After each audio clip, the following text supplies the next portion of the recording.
Hi folks, it's Switchback.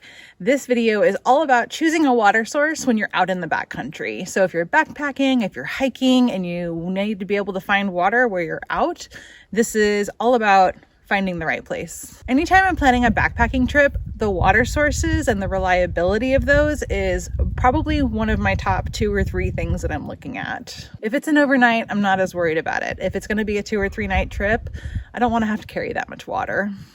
Always set up camp, do any cooking, cleaning, going to the bathroom at least 200 feet or 70 paces from any existing or potential water source. Sometimes, if you're lucky, a website will actually tell you what the current water conditions are. For example, when I was planning my trip to Yosemite last year, it was really nice because it actually listed out exactly what creek was going, how wide it was, how deep it was.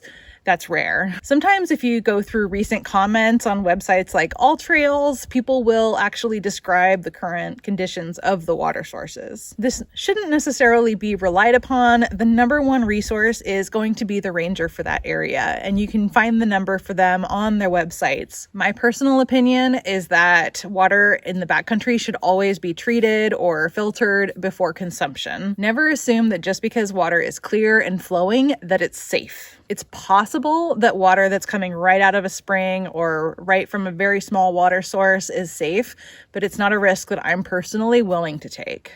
It's one to be weighed for every individual. Hike your own hike, right? There are a few different ways you can make your water safe for drinking. First, there's chemical purification. And so that's going to be your aqua tabs, your Aquamira drops, bleach, or iodine drops or iodine tablets. They're gonna leave a taste. They're not gonna get any of the big stuff out, of course. So make sure that you pre-filter with a bandana. They take time. You need to let it sit, usually 15 to 30 minutes. And extended use has its risks. This is fine for like an overnight, maybe a 2-night trip, but I wouldn't use it much longer than that. Next, you have a gravity filter or a water pump, and that's extra gear that you have to carry that might just fail you, which is where you want to carry a backup. They might get clogged and they don't stop viruses. You can always boil your water. It needs to boil for at least 1 minute, or if you're over 6,500 feet, it needs to boil for at least 3 minutes. This takes a lot of fuel. It also takes a lot of time, including time to let it cool again for you to drink it. There's also a UV sterilization, like a SteriPen. It's just hard to tell when it's starting to fail because the light will start to dim a bit, but it's hard to gauge that. So what do you look for when you're looking for an ideal water source?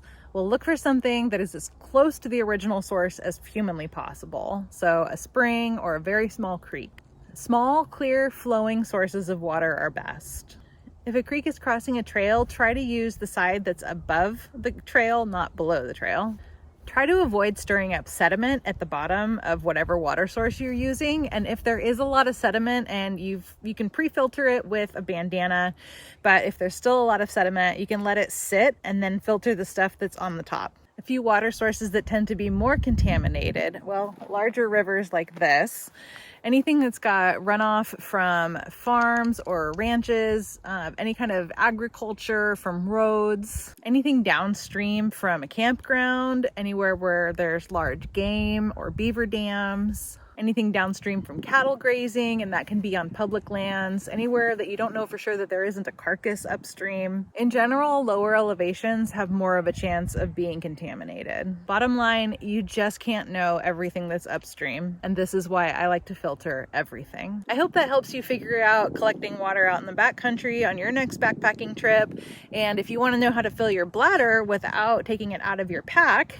then you can watch this video right up here, and I will look forward to seeing you next time. Be sure to subscribe below and hit that like button so more people can see this video. Thank you so much for watching. Bye.